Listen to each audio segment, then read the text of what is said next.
Vigonovo, un nome che profuma di storia. Forse discende dai Sarmati, antichi abitanti di queste terre, o forse racconta semplicemente un luogo nuovo, sorto accanto ai fiumi. Di certo, qui le radici dell'uomo e quelle dell'acqua si intrecciano da sempre.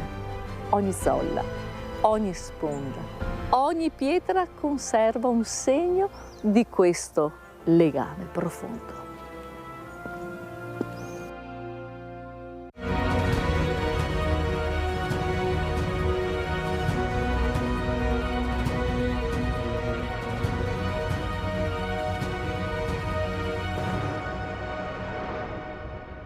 Molto prima dei canali e dei burchielli, Vigonovo era attraversata dalla Viania, una grande arteria romana che univa Padova ad Altino e Aquileia.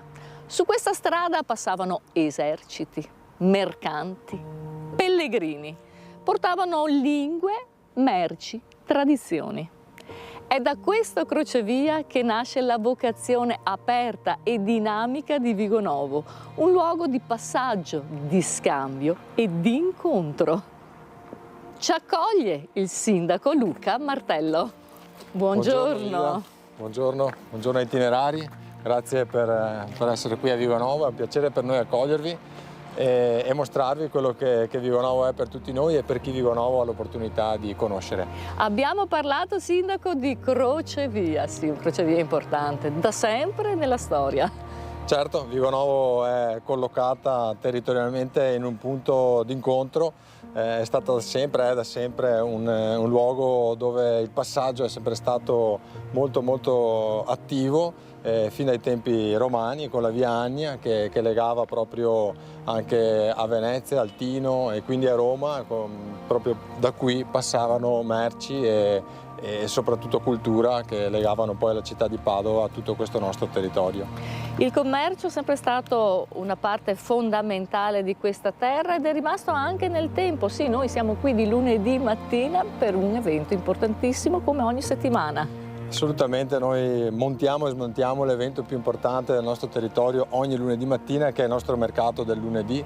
È un luogo storico del commercio riconosciuto anche dalla Regione Veneto proprio nelle scorse settimane, attestazioni di quasi 300 anni di storia proprio legati a lunedì mattina in piazza Marconi e lungo via Padova, dove la gente si può incontrare oltre che fare tanti acquisti.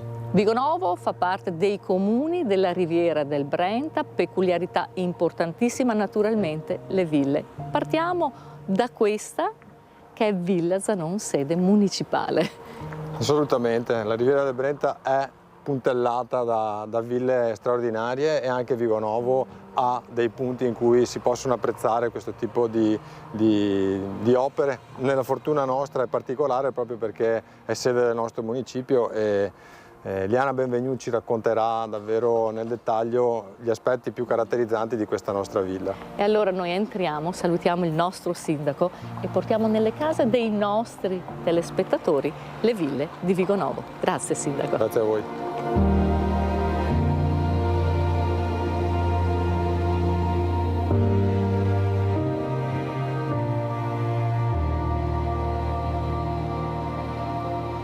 Salire queste scale è come salire in là nel tempo, ma noi adesso facciamo un passo indietro con la dottoressa. Benvenuta. Benvenuta Ida e benvenuti a Villa Zanon. Villa Zanon è il palazzo storico di Vigonovo, conosciuto dai vigonovesi come la sede degli uffici comunali. Infatti nel 1949 è stata venduta per un prezzo irrisorio proprio a questo scopo, pena lo scioglimento dell'accordo. Ci troviamo al momento al piano nobile, nel salone addobbato con affreschi. È strutturata su 3 piani, il piano terra, il piano nobile e la soffitta. È stata costruita dall'ingegner Ermenegildo Zanon tra il 1885 e il 1890. Il salone nobile è particolarmente apprezzato negli ultimi anni per la celebrazione dei matrimoni civili.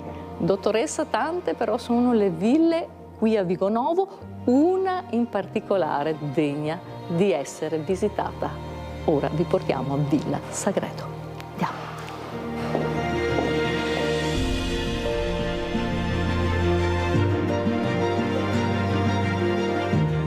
A ricordare il legame con la civiltà veneziana resta Villa Sagredo. elegante residenza padronale che domina il centro del paese. Un edificio armonioso, dove la semplicità incontra la grazia dell'architettura veneta. Qui si respira ancora l'atmosfera delle antiche estati sul Brenta, quando le famiglie nobili venivano lungo il fiume in villeggiature su queste dimore.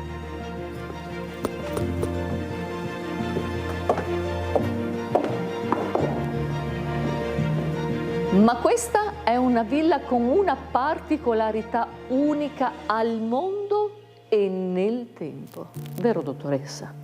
Questa villa ha appunto ospitato Galileo Galilei, scienziato del 1600. Il suo salone viene citato nell'opera I due massimi sistemi del mondo del 1632. Infatti Giovanni Sagredo era uno dei suoi allievi e discepoli all'Università di Padova.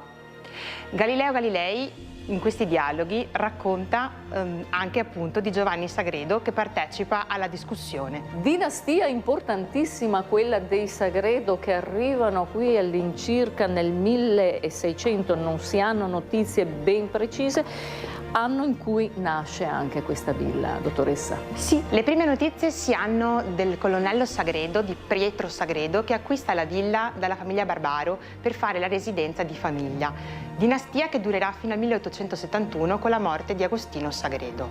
Dopo qualche anno di decadenza e la distruzione a causa della guerra, la villa verrà ripresa in mano e acquisita dalla famiglia Bano, che per intuito di Roberto inizierà dei grandissimi lavori di ristrutturazione ancora in corso. La villa al giorno d'oggi ha una nuova vita, ospita eventi di tutti i tipi, anche grazie al suo meraviglioso, imponente parco. Ma il nostro viaggio non finisce qui, continua così.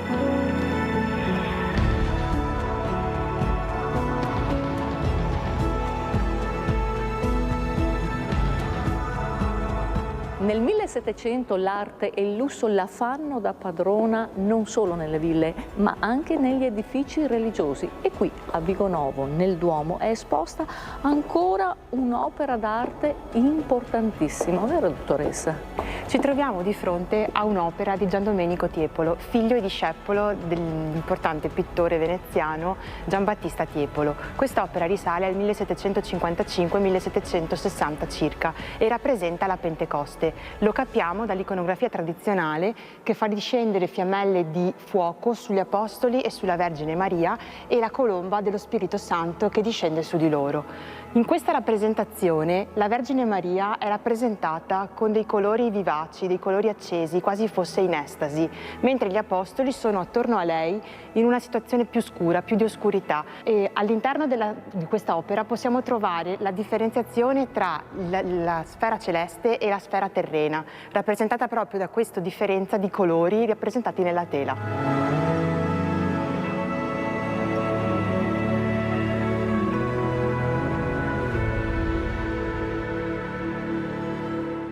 Vigonovo è stato tagliato in due per quasi 50 anni. Poi nel 2008 viene costruita questa passerella galleggiante sull'acqua. Sì, perché Vigonovo non è solo terra di ville, ma soprattutto terra di acqua. Una storia tutta da raccontare dal collega Gianluca Salmaso. Buongiorno Gianluca. Buongiorno a te. Beh, qui ci troviamo nel centro, letteralmente, dell'idrovia, l'idrovia Padova-Venezia, la grande incompiuta, come la conoscono in molti, che è un'opera che è stata immaginata attorno agli anni 50 e di fatto abbandonata nello stato in cui la vediamo fino al 75, quindi è il cinquantennale.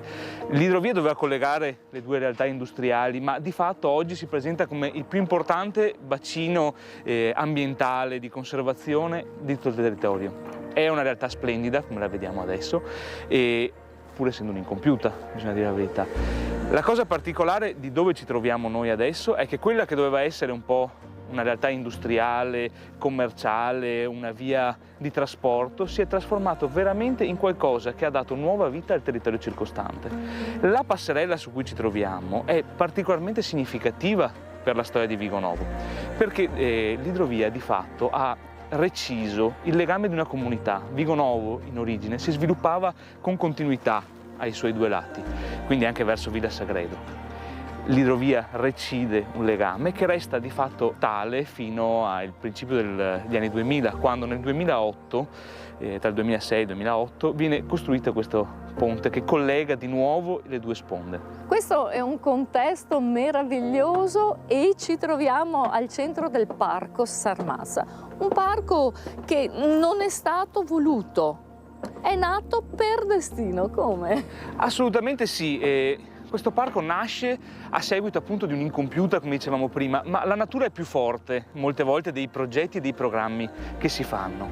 E quindi si sviluppa, la natura si riappropria di uno spazio e crea una biodiversità unica nel suo genere che negli anni è stata valorizzata dalle comunità che la abitano. Lungo questo anello, di fatto, si sviluppa uno dei più bei percorsi di Nordic Walking, è sede di manifestazioni sportive. Oggi la giornata non è più splendida, ma abitualmente è punto di ritrovo per numerosi pescatori, si pratica la pesca sportiva. È veramente un polmone urbano a metà strada tra le due grandi città che sono questo territorio e in questa città diffusa che poi è la riviera del Brenta. Parco Sarmazza è un'isola in mezzo alla pianura, ma grandi sono i progetti futuristici in virtù di questo meraviglioso territorio e della riviera. Assolutamente sì, l'ambizione per la comunità vigonovese è quella di vederlo finalmente raccordato, anche in un'ottica di sviluppo cicloturistico, con gli altri percorsi che si sviluppano lungo gli argini dei fiumi del Brenta e del Bacchiglione e quindi finalmente inserito in una dinamica più ampia.